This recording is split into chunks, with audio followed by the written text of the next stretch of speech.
Laut adalah kumpulan air asin yang sangat luas, memisahkan benua satu dengan yang lainnya, dan juga memisahkan pulau yang satu dengan yang lainnya. Di laut ini, kita bisa menemukan banyak sekali flora maupun fauna yang beraneka ragam diciptakan oleh Yang Maha Kuasa untuk kita lestarikan. Hanya saja, tidak cuma flora dan fauna yang kita temukan di laut yang luas ini, di kedalaman melampaui 200 meter atau dari zona mesopelagik hingga ke zona abisal, masih banyak misteri yang belum terungkap, melebihi misteri luar angkasa.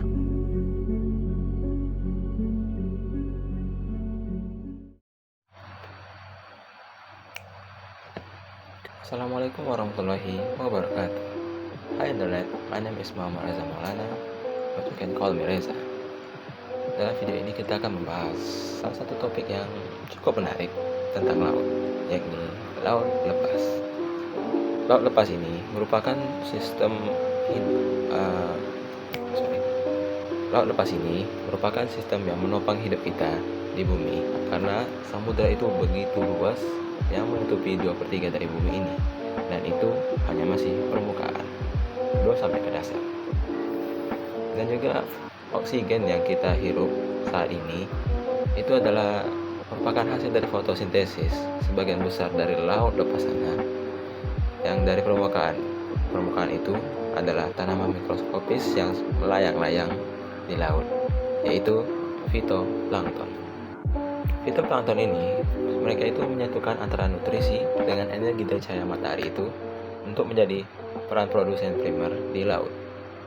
Jadi, mau dari ikan kecil sampai ke besar yang predator tingkat atas hingga sampai diuraikan, masih juga membutuhkan fitoplankton karena itu adalah dasar dari produsen primer itu. Jadi, walaupun paus, hiu, dan yang lainnya tetap juga akhirnya bergantung pada tanaman ini. Jadi mau kemana-mana pun kita bisa bilang aja gitu, terima kasih fitoplankton. Oke, lanjut. Masih dengan fitoplankton, dalam kasus lain pun mereka ini juga bisa overpopulate. Jadi seperti kayak blooming, tiba-tiba meledak itu kering sehingga di permukaan itu menghijau. Itu disebut nama blooming algae. Ya, bisa saja berdampak negatif. Salah satunya mereka menutupi cahaya matahari, yang mana itu juga dibutuhkan di air laut serta biota-biota yang ada di bawahnya, atau seperti karang. Oke, segitu saja dulu untuk fitoplankton. Oke, selanjutnya kita akan lebih menyelam lagi ke zona afotik, zona twilight. Untuk menyelam lebih ke bawah lagi dari peradaban manusia itu, kita baru bisa menjelajahinya dengan menggunakan seperti alat kapal selam yang tahan akan tekanan dasar yang sangat kuat itu. Contohnya ya kayak Triton submarine gitu. Ya, lebih kurang seperti itu.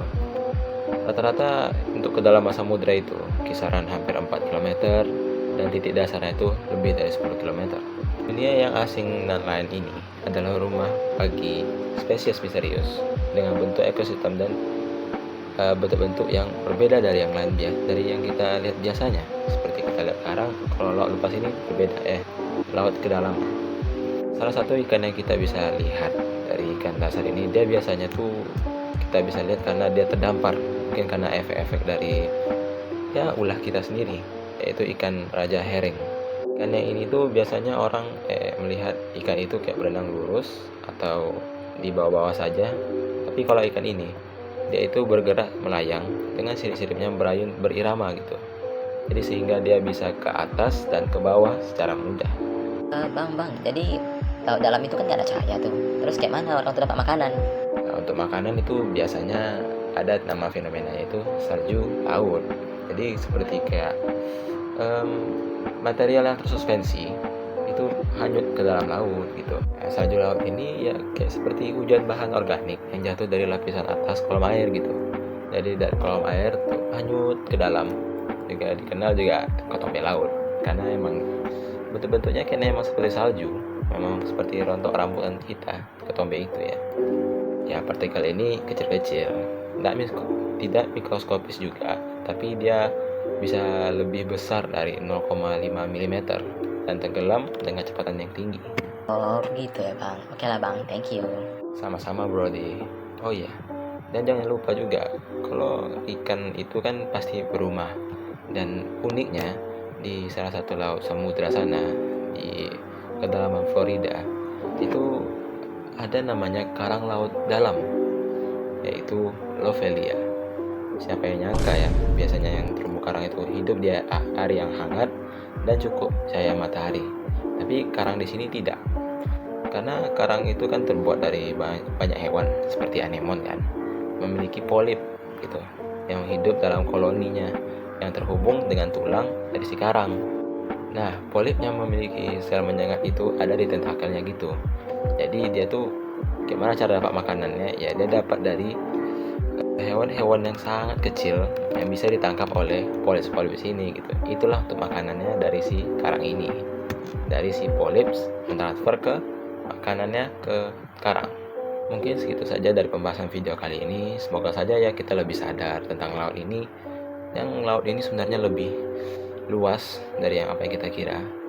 Tidak hanya seperti lautan biru yang lepas dan tidak berujung itu. Sebenarnya bisa saja diungkap misterinya. Hanya saja kita masih keterbatasan teknologi dan ilmu. Dan juga tidak hanya manusia yang hidup di atas permukaan bumi ini, tetapi dunia yang begitu gelap, dingin, dan aneh, itu masih ada juga makhluk-makhluk yang hidup di sana dan bernaung di kedalaman. Oke lah, mungkin sekian dari saya untuk pertama kalinya. Terima kasih. Jalas Veva, Jaya Mahe. Assalamualaikum warahmatullahi wabarakatuh.